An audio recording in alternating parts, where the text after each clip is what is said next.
ሰላም ቤተሰብ እንዴት ናችሁ? ደህና ናችሁ ወይ? አለሁ እኔ እግዚአብሔር ይመስገን። በያላችሁበት ሰላማችሁ ይብዛልን። እንግዲህ ትናንት እነ ቡርኬ አልመጡም። በሌላ ሰው ቤት ነው ቡርኬ የመጣ ምናምንና ሀይሚ እዛ ፕሮግራም እንግዲህ አስቡተይ ለማን የሚባል ቢኒ የሚባል ቢኒ አውቶሜቲቭ ምናምን የሚባል ይሄ ጓደኛቸው የቡርኬ ጓደኛ ማለት ነውና ከሚስቱ ጋር በቃ በጣም የሚዋደዱ በጣም ከምላችሁ በላይ ሀይሚ በጣም ነው የሚዋደዱና ትናንት ግን ከዛ ከልደቱ ፕሮግራም አልተገኘችም ሀይሚ ማለት ነው። ያልተገኘችበት ሁኔታ ከቡርኬ ጋር ምንም አይነት ነገር መሄድ አልፈልግም፣ አንተ ከሄድክበት መሄድን ያልፈልግም ራሴን ነው መሆን ምናምን ብላ እንድል ብያት ነበር፣ ነግሬያት ነበር፣ ግን እምቢ ነው ያለችኝ ምናምን እያሉ ነበርና ዛሬ እርግጠኛ ነኝ እሱ ሀይሚና ቡርኬን ለማስማማት አብሮ ይመጣል ብዬ አስባለሁ። ሀይሚና ቡርኬ ዛሬ ተርቀው እንደሚመጡ 100% እርግጠኛ ነኝ ማለት ነው። ጸብ ምንም አያደርግም እውነት ለመናገር ማለት ነው። ለእናንተ ጸብ በምንም አይነት መልኩ የሚሰራ ይሄን ያደርግላችኋል እንደዚህ ቢሆን እንደዚህ የሚባል ነገር አይደለም። በጣም የሚያስጠላ ጸብ ለእናንተ በጣም የሚያስጠላ በጣም የሚደብረው ነገር በቃ እንደዚህ ተኮራርፋችሁ ምናምን ማየት አንፈልግም። ሀይሚም ቢሆን እውነታው ተነግሮሻል። ቡርኬ ይቅርታ ማለት ካለበት ይቅርታ ይበል። ግን እሷ ያናደዳት ቡርኬ በምን ኬዝ መሰላችሁ? በባለፈው ያን ነገር እንደተከሰተ ምናምን በቃ ይቅርታ አድርጊልኝ ብሎ በቀለበት ተንበርክኮ መምጣቱ ነው። ሀይሚን ሞር በቃ ማለት ገባችሁ? የሆነ ነገር ተፈጥሮ 6 ጊዜ የሆነ ችግር ፈጥሮ ከዛም በኋላ የችግሮቹ ሳይፈቱ ችግሮቹ ሳይቋጩ ችግሮቹ የሆነ ነገር ሳይሆኑ ቀለበት ላድርግልሽ ብሎ 6 ጊዜ ተንበርክኳል ቡርኬ ማለት ነውና ይሄ ነገር ልክ እንደ መሸፈኛ ያክል ሀይሚ እንደምትቀበለው አክሴፕት እንደምታደርገው ነገር ነው አርጎ እያሰበው ያለና እኔ ሁሌ ያንተን ስህተት ማረም መሮኛል፣ ምንም ማድረግ አልችልም፣ አንተን የምቀበልበት ኬዝ ምንም አይነት ኬዝ የለም፣ ስለዚህ አልሰማህም ብላ ነው ይሄን ነገር ያደረገችው ማለት ነውና ይሄ ነገር እኔ አግባብ አለው ብዬ አላስብም። ሀይሚ ፕሊዝ በወንድሞቹ በእሙሽዬ መሀል ምናምን ሆናችሁ ይቅርታ ተባባሉ። ከዛ ውጭ ደግሞ የሆነ ገዳም ሂዱ፣ ቃል ኪዳን እሰሩ አድርጉ በአባቶች።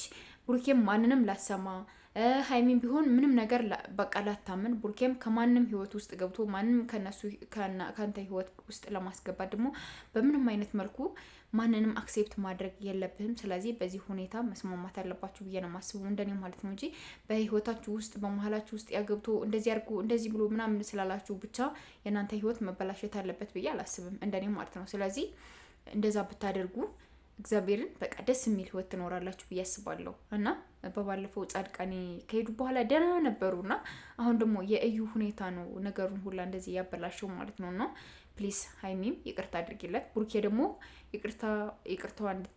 ይቅርታ በደንብ አድርገህ ይቅርታ ጠይቃት። እዛም በኋላ ግን ሁለተኛ ከሀይሚ ላይ የሆነ ነገር እንደዚህ ሆኖ በዚህ ገብቶ እኔ እንትንም አለው እንደዚህ ብሎ የሚባል ነገር ምንም አይነት ነገር እንኳን ሀይሚ እኛ እንኳን አንሰማህም ማለት ነው። ምንም ነገር ብትናገር ምንም ነገር በዚህ ገብቶ በዚህ ወጥቶ እንደዚህ ብሎ ምናምን ብትል ምንም ነገር ልንሰማ ፈቃደኛ አይደለንም። ስለዚህ ለምታረጋቸው ነገሮች ጥንቃቄ አድርግ፣ መጠንቀቅ አለብህ። የምታረጋቸውን ነገር በደንብ አድርገህ አውቀህ ወስነህ ይሄን ነገር ባድርግ ምን ሊሰማት ይችላል፣ ምን ከኦዲየንስ ምን አይነት ለኔ የሆነ አመለካከት ሊኖራቸው ይችላል ምናምን የሚሉትን ነገሮች በደንብ አድርገህ አጣርተህ ብትወስን እንደኔ አሪፍ ነው ብዬ አስባለሁ። ከዛ ውጭ ግን ሀይሚም ተረጋጊ፣ ቡርኬም ያለውን ነገር ይቅርታ በላት። እዛ ህይወታችሁን አንድ ላይ ኑሩ። ደስተኛ የሚሆን ህይወታችሁን አንድ ላይ ሆናችሁ ደስ የሚሉ ቪሎጎችን ላይቭ ላይ ቲክቶክ ላይቭ ላይ ምናምንም እንድትመጡልን ለምንፈልግ እንጂ ሀሰን ደግሞ እረፍ በቃ ስቶፕ። ገባ? ሀይሚን ይዤ ሄዳለሁ፣ ሀይሚን የሆነ ነገር አድርጋለሁ፣ እንደዚህ ነው ምናምን ሀይሚ እያልክ መጣራት ከፍፄ ጋር ትናንት አይታችሁታል፣ ልፊያ ሲገጥም ማለት ነው። ገባህ? ከቻላችሁ ማስታረቅ ነው ያለባችሁ። ካልቻላችሁ ደግሞ ራሳቸው ችግሩን እስከሚፈቱት ማንም ሰው ሶስተኛው ወገን ገብቶ እንደዚህ ነው እንደዛ ነው ሊላቸው መግባት የለም። ሀይሚን ብትቆጧት የሆነ ሰው ሀይሚን ቢቆጣት ለምንድነው እንደዚህ የምታደርጊ ሀይሚ ረፊ ይሄን ነገር አታድርጊ አቁሚ ምናምን ቢላት እርግጠኛ ነኝ ሀይሚ ትናደዳለች። ለምን? እኔ ምን አጥፍቼ ነው? እኔን ማን ነው የሚጠይቀኝ? ምን አጥፍቼ ነው? የትኛውን ጥፋት አጥፍቼ ነው እኔ እንደዚህ አይነት ጥያቄ ልጠየቅ የምችለው ምናምን ብላ የሆነ ስሜታዊ ትሆናለች ማለት ነው። ቡርኬ ደግሞ እንደ ይቅርታ እያልኳት አይደል እንደ ይቅርታዬን አልቀበልም አለችኝ እኮ ምናምን ብሎ የሆነ ነገር ይላል ማለት ነው። ስለዚህ ራሳቸው ችግሩን ቢፈቱት እንደኔ አሪፍ ነው ብዬ አስባለሁ። ገባችሁ አይደለ? ማንም ሰው ሳይገባባቸው ማንም ሳይጠይቃቸው ማንም የሆነ ነገር ሳይል ራሳቸው ችግሩን ፈተው የሆነ ነገር ቢያደርጉ እንደኔ አሪፍ ነው ብዬ አስባለሁ። ከዛ ውጭ ግን ቡርኬም ሀይሚም በቡርኬ ጎን አንዱ ፍፄ በሀይሚ ሀሰን ገብታችሁ ነገር በጥባጭ ነው የምትሆኑት እንጂ ምንም ነገር አታስተካክሉም እናንተ። ስለዚህ ሀይሚና ቡርኬ ደግሞ መታረቅ አለባችሁ በግዳችሁና በግድ መታረቅ አለባችሁ። ከምሬ ነው የምነግራችሁ።